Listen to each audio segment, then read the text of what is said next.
घर को जदि कलिजा कराटा आसी ताहले ए रेसिपीटी को देखि नियंतु। एते स्वादिष्ट लगे जे आपण जिते बेले भी कलिजा कराटा आणिबे एई प्रोसेस रे ही बनेबे। तेबे चलंतु स्टार्ट करिबे। प्रथमे कड़े रे सोरिष तेल देकी कटा पियाज पकेबा। पियाज को हल्का भाव में भाजी दबा।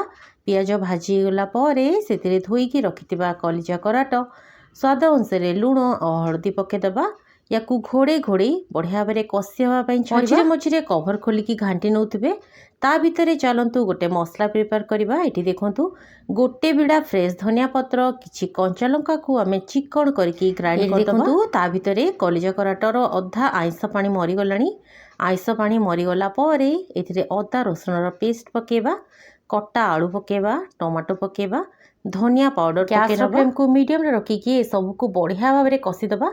सबू भल भाव में कषिगला एथिरे बटा होता धनियार पेस्ट को ऐड करेंगे। धनिया पत्रर पेस्ट को ऐड कला पाखापाखि 5 ରୁ 7 मिनिट भल भाव में कषिदेवे।